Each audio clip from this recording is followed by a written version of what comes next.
At the hotel, everything gleamed, except for the truth. And that morning, the truth sat right across from me and delivered a line soft enough to sound polite, sharp enough to wake anyone up. You are not good enough to be a manager. I sat in the second floor room of the Grand Lakefront Chicago, where the glass wall wrapped around Lake Michigan like a painting that changed with the seasons. It was the room they used to impress VIP guests. To me, that morning, it felt like an overbuilt stage for a performance I already knew the ending to. Daniel Crane sat across from me, both hands resting on a stack of evaluation papers. His hair was combed so stiffly, I suspected even a gust of wind would not dare move it. He stared at the folder for a moment, flipping the pages as if he were reviewing them carefully. I knew better. I was the one who prepared most of the documents he was pretending to examine. "Let us begin," Daniel said. "First, I want to acknowledge that you have always been the backbone of the front desk. Last year's conference season went smoothly because of you, and during the blackout in April, the executive team truly appreciated how you handled it. Not many people can manage a situation like that." I nodded. The compliments were not new. They appeared every year, like Chicago winters, predictable, familiar, and never bringing much warmth. Then Daniel straightened up. "But," and in meetings like this, everything before the word "but" is just the opening act. "I am sorry to say this, but I do not believe you have the leadership range to step into the front office manager role." I looked directly at him, not angry, not shocked, just watching how he chose his words. "You are good, Grace. You are very good. But you focus too much on employees' feelings. A manager needs to create an image, steer brand direction. We have selected another candidate, younger, more dynamic, aligned with the hotel's new style." I let silence settle between us. Silence always makes people like Daniel uncomfortable, and sure enough, he shifted in his seat, eager to reclaim control of the room. "I understand. Thank you for the feedback," I said calmly. "People expect strong reactions. I had no intention of giving Daniel that gift." "Good," he said, smiling when he realized I was not arguing. "I hope you are not disappointed. The department needs you, and I hope you continue supporting us as you always have." Supporting. That word echoed a little longer than it should. Familiar, yet suddenly so ironic. I stood, smoothed my blazer, and headed for the door. At that moment it opened, and Mrs. Harris, our timer guest, walked by. "Oh, Grace, there you are.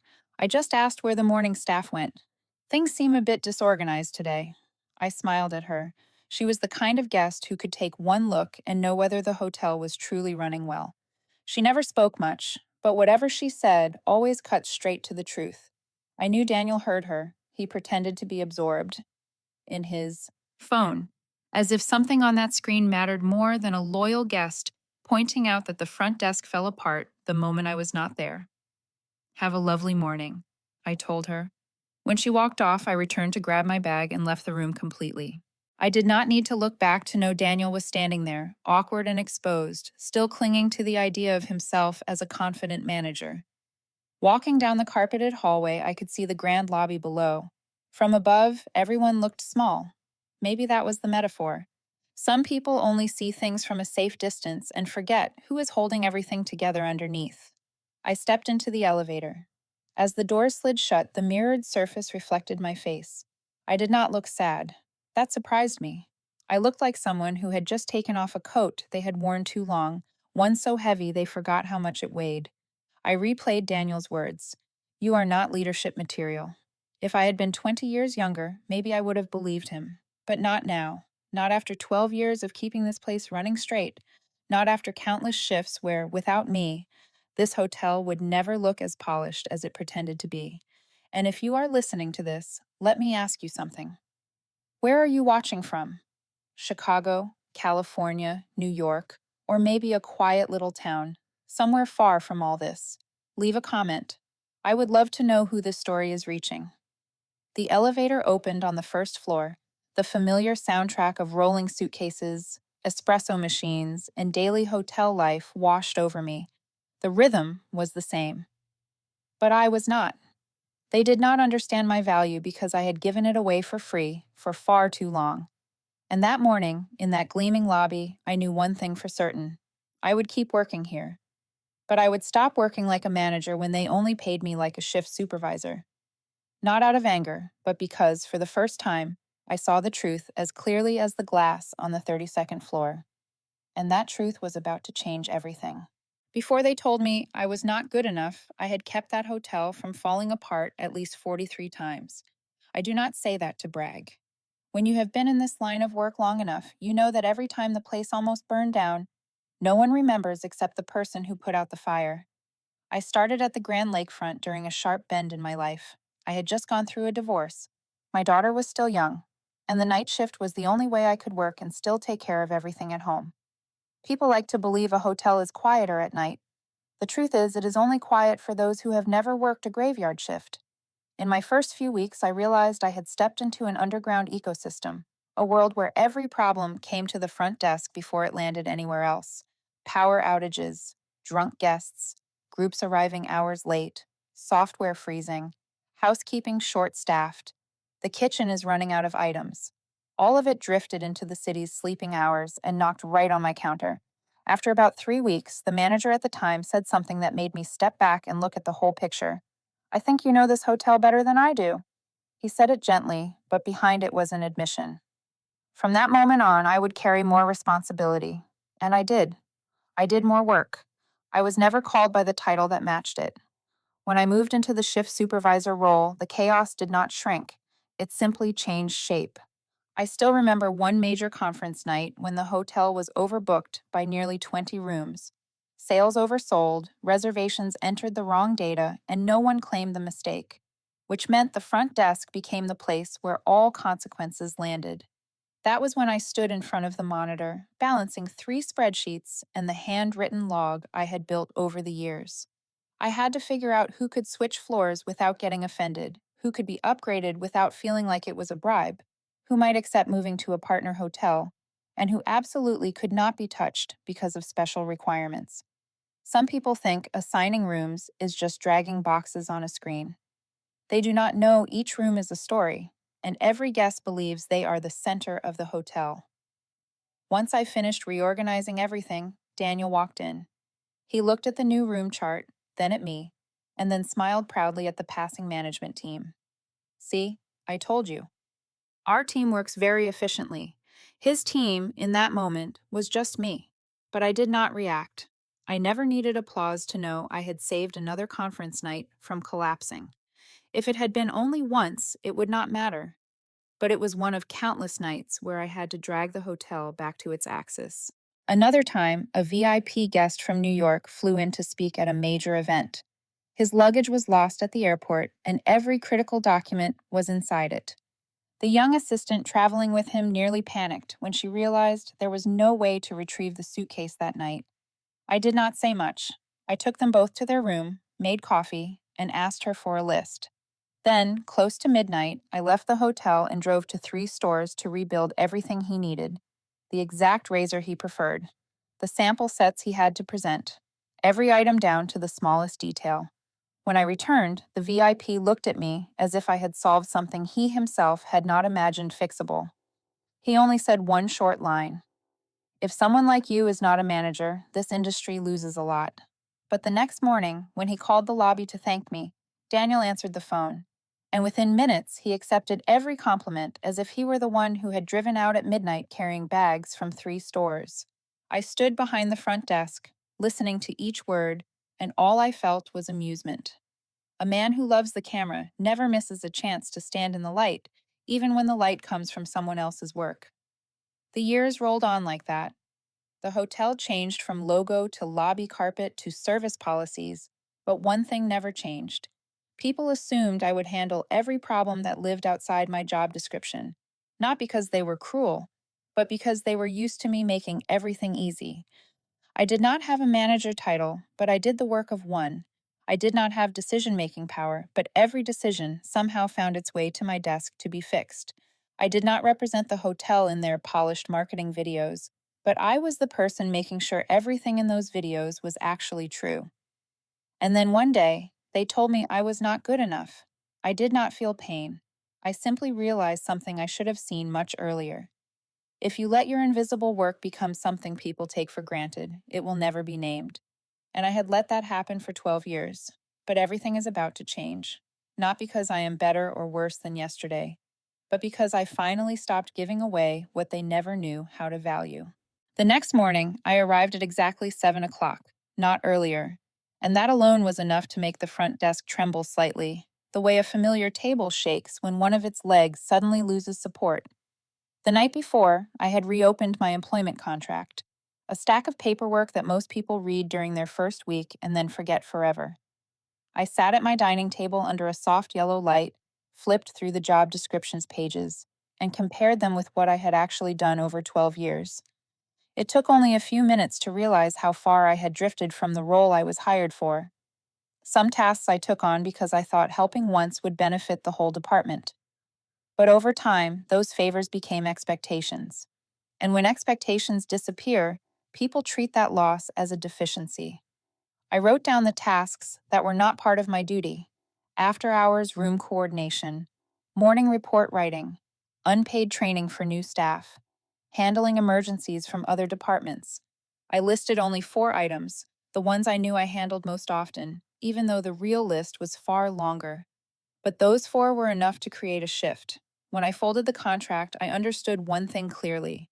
If I did not reset the boundary, no one would ever think that the boundary belonged there. That morning, when I walked to the desk at exactly 7, Maya was already waiting, clutching a thick stack of files like it might explode in her arms. Grace, please help me. The room inventory is all wrong. The log shows occupied rooms that never checked in. Daniel asked me about it, and I did not know what to say. What do I do? I set my bag down and looked at her for a moment. Maya always ran to me first at the sight of trouble. Not because she was incapable, but because I had made everything too easy for everyone. Did you follow the procedure? I asked. Maya blinked, hesitating. She had expected me to take the files and fix everything. Did you compare the end of day report? Did you verify checkouts? Did you check the night shift log? She stared down at the stack, cheeks flushing. No, not yet. Then do it. If you follow the procedure, you do not need rescuing. I kept my voice calm, not scolding her, just handing her work back to its rightful owner. I stood beside her in silence while she traced the issue. It took about 10 minutes for her to discover the night shift had entered one room incorrectly. That was all. A tiny mistake that would have unraveled the whole morning if no one had bothered to look from the beginning. I fixed it. I thought it would be worse. Maya exhaled. Most things only look frightening because you have not actually tried, I said. When I stepped out to the counter, Daniel had just walked off the elevator. He had this habit of scanning the room to judge the atmosphere. And that morning, something familiar was missing for him. Grace, where is the morning report? His voice was slightly lower than usual. I looked him straight in the eye. I did not do the morning report today. Daniel frowned. You always do it. Yes, but the report is not part of my job description. If you need it, you can request support. I did not receive any requests this morning. There was a brief moment where Daniel froze as if trying to piece together a puzzle that no longer fit the way it used to. He nodded, reluctantly. Fine, I will do it. Just this once. I stayed silent. We both knew it would not be just once. Less than 10 minutes later, he returned. Grace, room 2107, reported a missing minibar. Can you handle it? I answered as gently as I had spoken to Maya. That is a housekeeping task. Contact them. They have their own process. Daniel blinked, slightly stunned. But you always fix it faster. I smiled. True, I always did fix it faster. And maybe that is why everything feels harder than usual this morning. Daniel did not respond. He looked around the desk as though someone had rearranged the switch he used to make everything run his way. Meanwhile, Maya was carefully re-entering the data. Another staff member was documenting guest details correctly. Housekeeping called down to verify the minibar issue instead of dropping it off at the front desk. Each department was handling its own responsibilities, and for the first time in a long while, it resembled an actual system. I stepped back half a pace and watched. The gaps I once rushed to fill were now being placed back into the proper hands. The lobby did not collapse. It was just louder, slower, and more honest. That was better for everyone, including me. Daniel stood in the middle of the desk, uneasy. I had never seen him like that. Maybe it was the first time he realized that procedures did not run themselves. They required people. And the person who used to run them all had decided to do only her job. That morning was only the beginning. I knew more would come once I stopped holding up an entire system on my own. But for people to recognize something had been wrong for a long time, sometimes you must let them face the real version of the job they always assumed was simple. And that morning, I returned everything to its true shape. I did my job, and only my job. The rest, they would have to learn to handle, or learn to face the consequences. I knew this would lead to a much bigger shock, but that belonged to the next day. I did not sabotage anything. I simply stopped fixing things. And the funny part is this: when the one person quietly patching every leak steps back, everyone suddenly realizes the boat has been leaking for a long time. The next morning, when I walked into the lobby, the air felt off subtly. Not chaotic, but like a piano missing a single note. Small enough for outsiders to ignore, unmistakable to anyone who knows the music. 20 minutes later, that missing note turned into a full, dissonant chord. A VIP guest, Mr. Steinbeck, arrived nearly an hour early. Normally, that should not matter. His room was supposed to be ready at all times. But it was not. It was not even cleaned.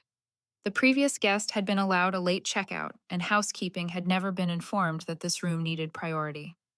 I pulled up the room grid. It took only a few seconds to see the cause. Daniel had rearranged the room structure the night before to squeeze an extra group onto a higher floor. But he never updated housekeeping. A tiny adjustment, just enough to set off the chain reaction now unfolding in the lobby. Mr. Steinbeck stood there with his hands in his coat pockets, not yelling, but disappointment showed plainly in his eyes. Guests like him do not need to raise their voices. One frown is enough to keep an entire hotel awake at night. Daniel stepped off the elevator, stopped short when he saw the scene, as if someone had moved his favorite chair without asking. Grace, why is the room not ready? What happened? I turned the screen toward him. You changed the assignments last night but did not inform anyone. Housekeeping cannot prepare rooms they never knew about. Silence hung for one full breath. Then Daniel straightened his tie, trying to keep his composure. Fine, I will handle it. But in Daniel's dictionary, handle meant typing a few lines in the group chat and leaving the rest for someone else. And that someone else was no longer me. An hour later, the problem had snowballed. Two new hires were struggling to manage a line of guests waiting to check in. Neither of them had been properly trained. I knew that because I used to be the one who taught everyone everything, unpaid. But this week, I stopped doing that. The job description clearly stated who was responsible for training, and that person was not me. So the line grew longer. Sighs appeared. A guest turned to me and said he had stayed here for years and had never seen it this slow. I asked the new hire, "Do you remember the next step in the procedure?" She fumbled a bit, then figured it out. I let her handle it. It was her job, not mine. While watching the workflow, I noticed Mrs. Harris passing by. The veteran guest. She paused, squinting at the slightly skewed scene. "Grace, the hotel does not look like itself today." I smiled. "Yes, I feel that too." She did not ask more. People with discernment never need many words to understand what they are seeing. Near noon, the radio on the desk crackled. Daniel's voice came through, tight like a string pulled too hard. "Grace, come to the meeting room on the floor. We need to talk." I knocked and stepped in. Daniel stood in front of the digital board as if preparing to present a strategy, though his expression showed he had none. "I have to be honest, the department is not operating well today," the VIP complained. "Check-in is slow. The new hires do not know what they are doing. I think you are lacking your usual initiative." I held his gaze calmly. "You are saying I lack initiative. Yes. You are always the one who steps in and keeps things smooth. But this morning you stayed on the sidelines." I let a few seconds pass, then spoke slowly. "Last week, you said I was not qualified to be a manager, so I am performing exactly the duties of a shift supervisor. Nothing more." Daniel tilted his head slightly, like he needed to replay the sentence in his mind. I continued, still without raising my voice. "I am not coordinating rooms outside my hours, not writing reports for others, not doing unpaid training, not fixing issues belonging to other departments. That is not a lack of initiative. That is respecting my role. For a long moment, Daniel did not argue, not because he believed I was right, but because he knew arguing would only expose more of the problem. Finally, he crossed his arms. Fine, but I will have to note some non cooperative behavior in the internal file for HR review. I nodded. Write whatever you need, as long as it is true. That line made him pause. Not angry, just thrown off his rhythm. Daniel was used to me keeping everything smooth enough that he never had to get his hands dirty. My stopping forced him to face a version of the hotel without anyone quietly cleaning up behind him. When I walked out of the meeting room, I knew this was only the overture. The cracks appearing this morning did not collapse, merely surface fractures, just enough for management to start noticing what I had known for years. When you depend on one person to fix everything, all it takes is for that person to stop, and the entire system finally shows its true shape. And they still did not know this was only day 2. Day 3 would be far more interesting. It was almost poetic. The moment they told me I was not good enough, someone else called me exceptional. Life sometimes has such a sharp sense of humor that I wondered if someone was scripting all of this for me. Only 2 days after my conversation with Daniel, I received an email from North Shore Hospitality Group, one of the largest hotel networks in the Midwest. The subject line was so simple, I thought it was marketing spam. About your presentation at last year's service management conference. I opened it, and within 3 seconds, I knew it was not spam. They said they had revisited my presentation from the conference last year, the one I delivered, only because my former manager fell sick at the last minute. I thought no one remembered it. When I returned to the hotel, Daniel's only comment had been, "Good, you did not embarrass us." But according to this email, that presentation had been shared internally across their system because they appreciated how I broke down operational workflow and crisis management. They wanted to speak with me, if I were open to considering a new opportunity. I sat still for a moment, not shocked, just feeling something I had not felt in a very long time. Seen. Not seen as the person who patched every system flaw, not seen as a reliable support character, but I saw what I could actually do. I replied. They scheduled an online interview immediately. The interview took place on Friday morning, right as our hotel entered weekend peak hours. I sat in the staff lounge, under slightly yellow lighting and beside a wooden table worn down at the edges. Yet the people on the other side of the screen spoke to me as if I were sitting in one of their high-rise offices. They opened with a question that made my shoulders drop in relief. We reviewed the process documents you built for your previous hotel. Can you walk us through how you redesign a workflow from the ground up? No. Do you have a brand vision? Not, are you good under pressure? Not the empty questions Daniel used to obsess over during performance reviews. They asked about real work, about what I actually do, about what I am good at. I told them how I rebuilt the entire night shift system when I first started. I told them how I restructured an overbooked hotel in under 40 minutes. I explained how I trained new hires to reduce error rates without adding a single dollar to the training budget. I provided data, examples, outcomes, and the things I always had but had never been asked to share. On the other side of the screen, they nodded, not out of politeness, but because they understood. Near the end, the HR director asked, "Have you ever worked in an environment that did not recognize your capabilities?" I laughed softly. I think anyone who stays in this industry long enough has felt that at least once. So that is a yes, he smiled.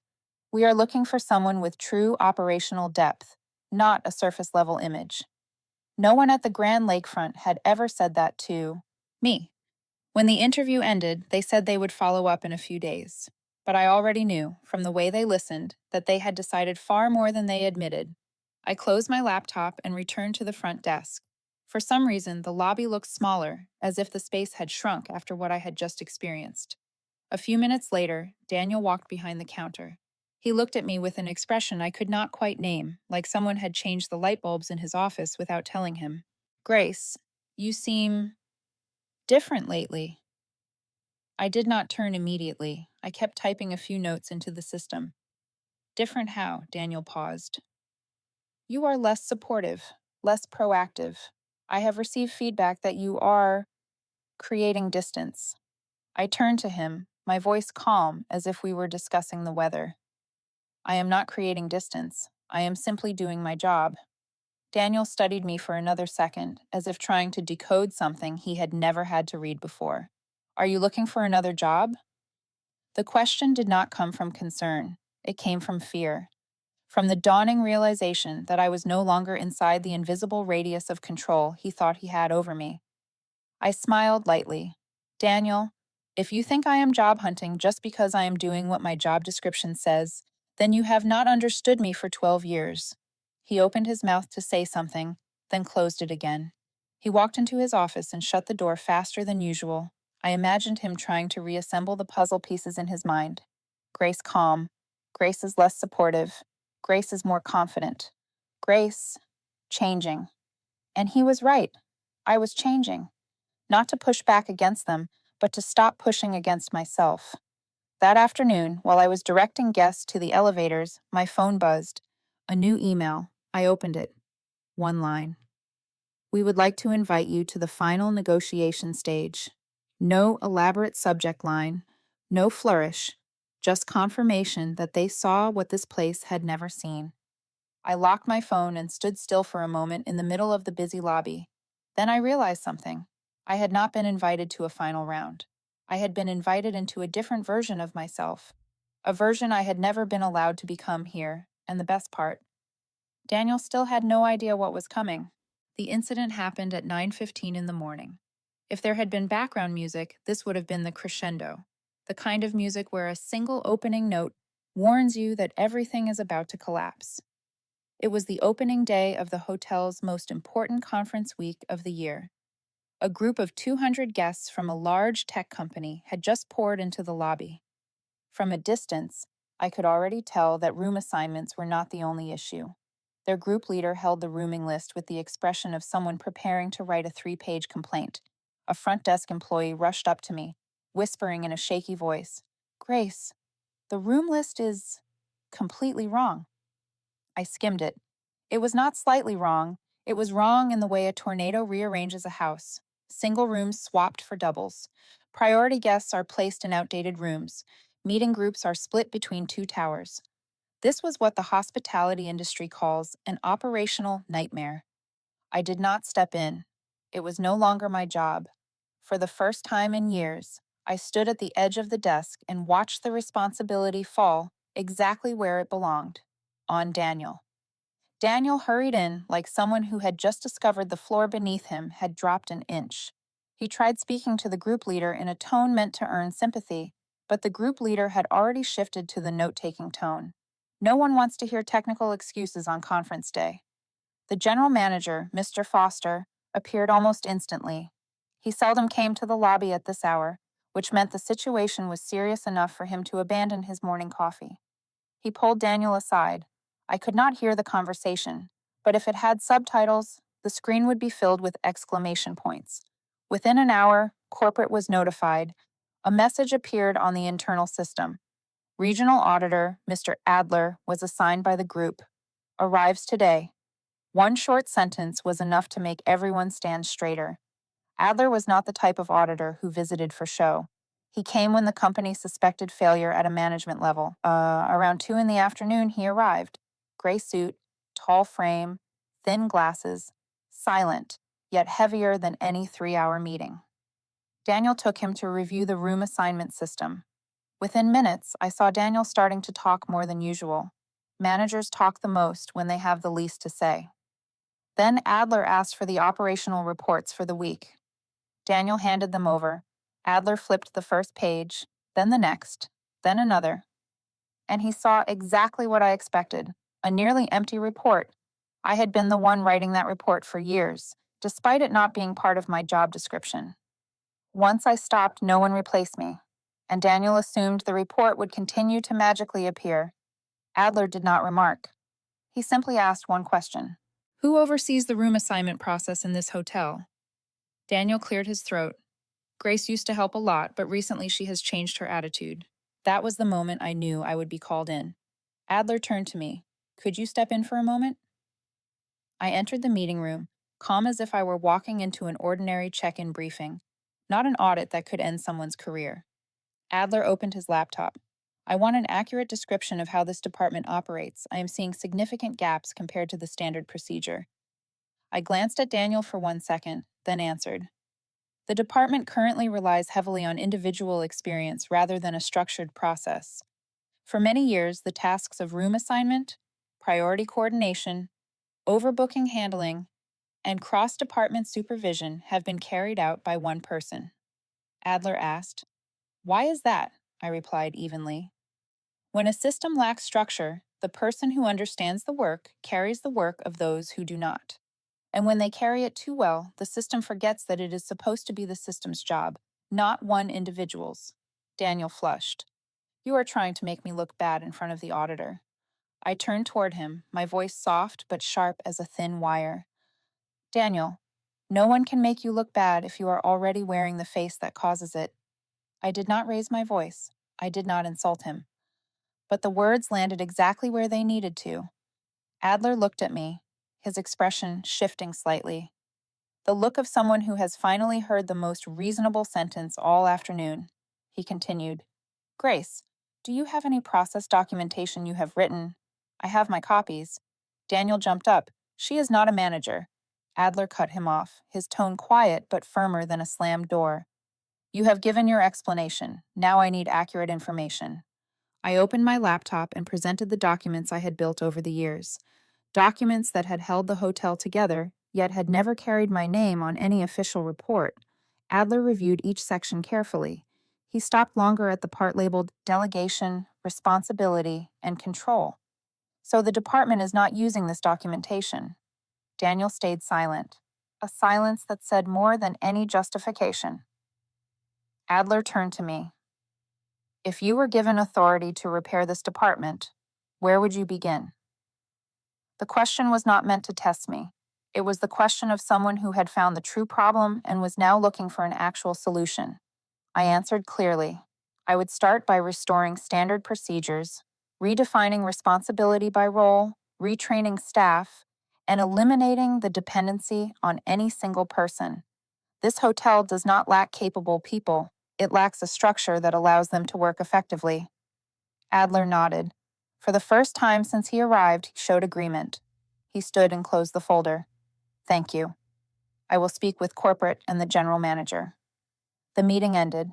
Daniel walked out. First, shoulders rigid like two stone slabs. I did not look after him. I did not need to. I knew one thing with absolute clarity. Today was not the day I was vindicated. Today was the day the truth surfaced, on its own timeline, without me forcing it. As I stepped out of the meeting room, sunlight poured through the large hallway window, bright enough that I had to narrow my eyes. And I understood something. Some crises are not here to break things. Some crises arrive to reveal what should have changed long ago, and the 915 crisis was one of them. Mr. Adler asked me, "What would you want in order to stay?" For the first time in my life, I knew the answer without thinking. No hesitation, no fear of being wrong. Just a clarification I had waited nearly 12 years to hold. The meeting took place the next morning in the same room where Daniel had struggled the day before to cover holes that had existed long before him. Sunlight poured through the glass, making the room feel brighter. Or maybe it was simply my mind that had shifted. When your thoughts are clear, everything else seems to clear with them. Adler sat across from me in his gray suit. No twisting words, no pressure. He spoke directly. "The company has reviewed my assessment. We want to create a completely new position at the Grand Lakefront, Director of Guest Experience. If you choose to stay, that role is yours." I understood immediately how significant the offer was. A leadership position above Daniel, and more importantly, a role that had never existed in this hotel structure. Adler continued, "We need someone who understands not just the process, but the people. You have shown that clearly. No empty praise, no vague promises." He spoke like someone proposing something real, not offering a favor. I sat up straight. "I received another offer from a different hospitality group," I said. "I have not decided." Adler nodded, as if he had been expecting that. "I know. Which is why I am asking. What would make you willing to stay?" Ethics rarely show up in the easy moments. They appear when you stand in front of something tempting. And in that moment, I knew what I wanted, and more importantly, what I did not want. I have two conditions, I said. Adler set down his pen, a signal that he was truly listening. First, I want to implement a training and recognition program for the teams behind the scenes.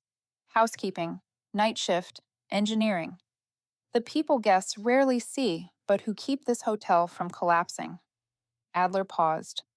I have reviewed the systems you once built, he said. That aligns with the operational philosophy the company is moving toward. He adjusted his glasses. And the second condition. I took a slow breath. Daniel should not be fired. Adler looked at me, genuinely surprised for the first time. I recommend moving him into a role that fits him better, I continued. Sales and partnerships, for example. He is good with people, VIP guests like him. The issue is simply that he is not suited for operations. Adler leaned back in his chair. You know, he said slowly, it is rare for someone in your position to say that. I am not here for revenge, I replied. If I step into a new role by getting someone else fired, I would not be able to lead myself, much less a department. He studied me, sharp eyes but not cold. I understand, and I respect that. He opened his notebook. Do you know what impressed me most about you? He asked. I shook my head. Not your operational knowledge, not your processes, your fairness. You see problems like a leader, not like someone trying to win a personal competition. I did not respond. I did not need to. The meeting ended. Adler shook my hand lightly. I will present your two conditions to the company, and personally, I believe they will agree. I stepped out into the hallway. Quiet. Morning sunlight hit the mirrors along the wall, making everything visible. The cracks, the brightness, the worn edges. A hotel is like a person. Sometimes you need a mirror to see how far it has deteriorated. Daniel stood near the stairs, arms crossed. He did not look at me immediately. As I passed, he said, What did you tell them? The truth, I said. He gave a short laugh. I am guessing that the truth was not very flattering for me. I did not ask for them to fire you, I said. I asked for reassignment. Daniel blinked. It was an honest reaction, not a performed one. Why? After everything I said, everything I did. You still defended me.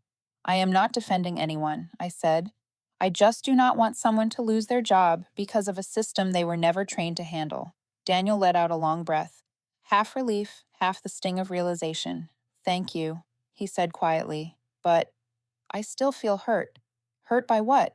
Daniel looked down at the tile floor. Hurt because you see me more clearly than I see myself. A rare sentence from someone who had spent years pretending he knew more, did more, controlled more. It was the line that reminded me that Daniel was not a bad person. He had simply stood in the wrong place for too long and forgotten where he actually belonged.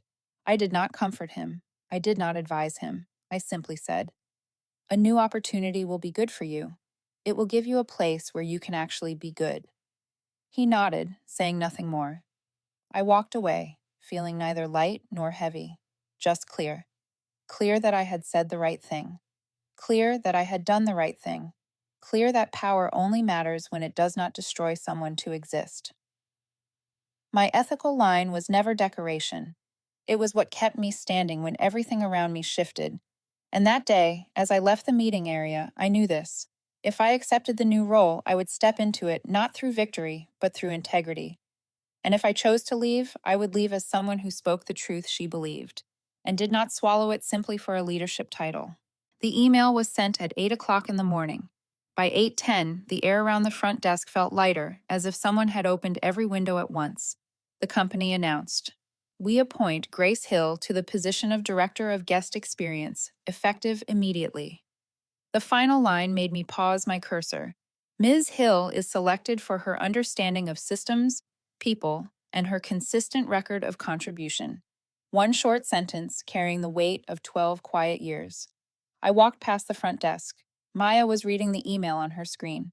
When she saw me, she could not hide the wide smile, though she still maintained the professionalism of someone who has worked in American hospitality long enough to know how emotions should look in public. I knew you would be chosen, she said it softly, as if afraid to disturb the moment. The others looked up and nodded. No cheering, no clapping, true hotel culture. But the respect in their eyes was louder than any congratulations, and I realized something. When the right person is finally put in the right position, the collective fear is the first thing to disappear. Daniel arrived later. He did not avoid me, nor did he pretend to be cheerful. He walked straight toward me, stopping at a distance that was polite and measured. "I received the notice," he said. "I am being moved to sales and partnerships starting next week." I studied him. Not defeated, not broken, just lighter, as if he had finally let go of a responsibility he was never truly holding. "I think that role fits you," I said. "You are good with people. VIP guests have always liked you." Daniel let out a small laugh. "You know the worst part. I cannot argue with you." I smiled too. Not a triumphant smile, a recognition that everything had finally fallen into place. "I want to thank you," Daniel said, his voice lower. "No one else would have asked them to keep me. I did not do it for you," I said, firm but not sharp. "I did it for the system. A good system does not remove people just because they were standing in the wrong place."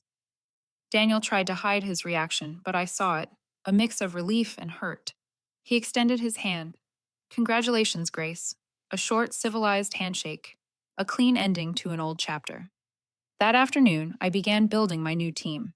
I did not choose the best presenters or the best report writers. I chose the people who were truly good at what they did, the ones the hotel relied on every day but never named. Maya was the first person I asked to join. She widened her eyes. "Me? But I have not worked here that long. I need people with responsibility, not seniority," I said. "And you have that." She pressed her lips together, trying to keep her composure, but her eyes lit up the way a child glows when chosen for the starting lineup.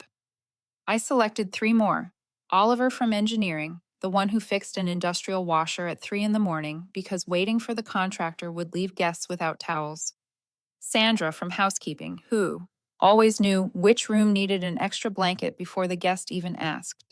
Devin from night shift managed a full power outage without letting a single guest realize anything had gone wrong. They all shared the same trait. If any one of them took a day off, the hotel would limp. Yet none of them had ever appeared in a performance report. In our first meeting, I said, "Starting today, this department will not rely on one person. It will rely on each person knowing their role and being recognized for it." No one said a word, but I saw it. Their spines straightened just a little, the exact posture Americans have when their sense of dignity is acknowledged. The first program I launched was called Invisible Work, Visible Rewards. The idea was simple. Work you do that the guests never see should still be recognized. Effort no one notices should still be rewarded. Every week, departments submitted internal recognition reports. Who helped the process run smoothly? Who prevented a problem before it became a crisis? Who saved the team from a bad review? At first, people were shy about mentioning their own names. By week 2, the recognition lists were 3 times longer. And then something remarkable happened. No one waited for grace anymore. They stood on their own, took responsibility on their own, supported each other the way a real hotel should. The results came quickly. Guest complaints dropped. Check-in became smoother. Night shift reports became more accurate. Housekeeping made fewer room errors. Most importantly, employees arrived on time, not because they feared discipline, but because they wanted to be part of a system that finally worked. One afternoon, I stood at the front desk and watched Maya coach a new hire through a complicated request. Her voice was steady, calm, certain. I did not step in. I did not need to step in anymore, and that was a feeling I had not experienced in years. A system standing on its own. No one is dependent on a single person, not even me.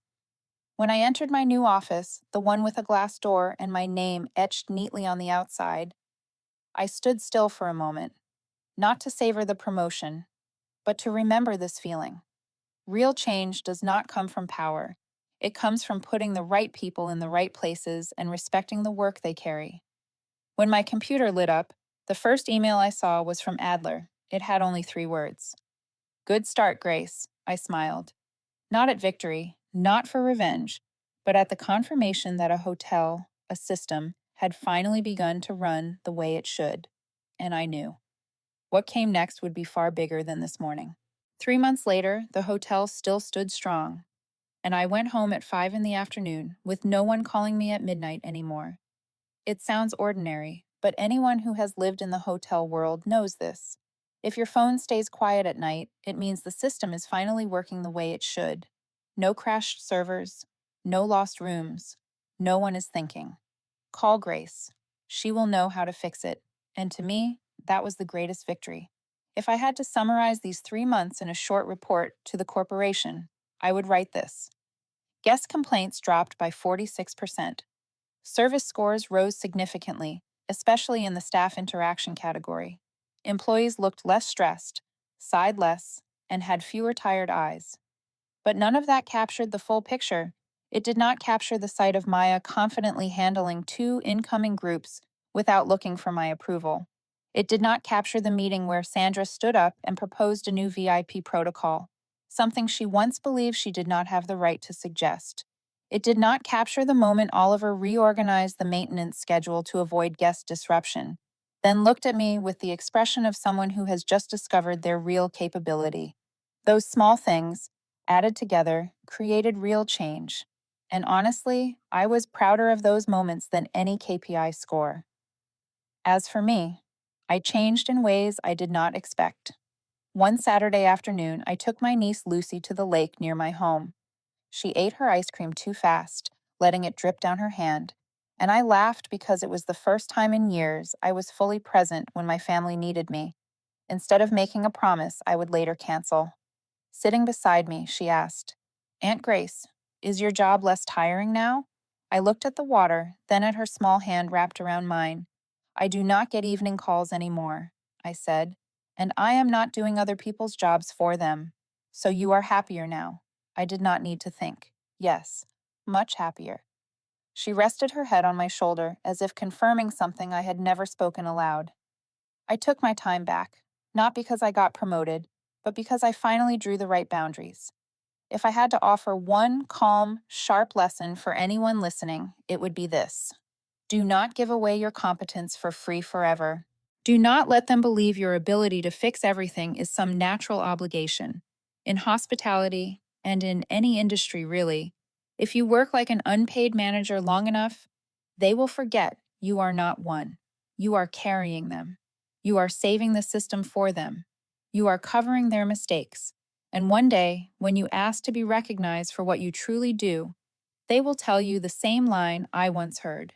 You are good, but not good enough to lead. But here is what I want you to remember. When you stop doing work that is not yours, they will be forced to look at who actually keeps the department running. You do not need to be angry. You do not need to make noise. Just stand in your rightful place and let the system reveal itself. That is calm, sharp power. No shouting, no rivalry, just clarity and boundaries. In the past 3 months, I saw something I had never seen before. I was no longer the secret support beam of the entire hotel. I built the structure, then let others step into the roles that belonged to them. And once they were given the right authority, they stood strong.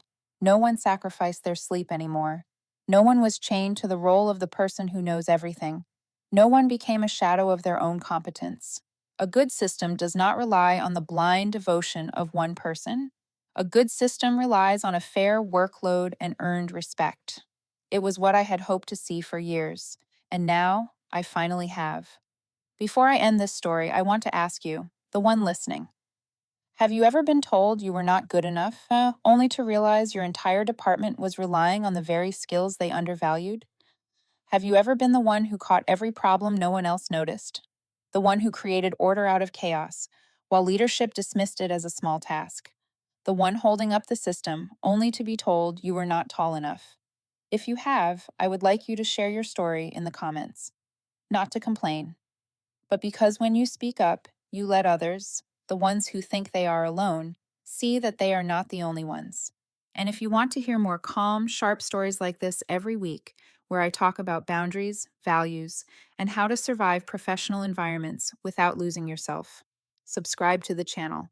I promise to share stories that make you nod, smile, and think to yourself, yes, that is exactly how it feels. Thank you for listening till the end. And remember this: your value does not disappear just because someone does not see it. Your value disappears only when you forget it exists.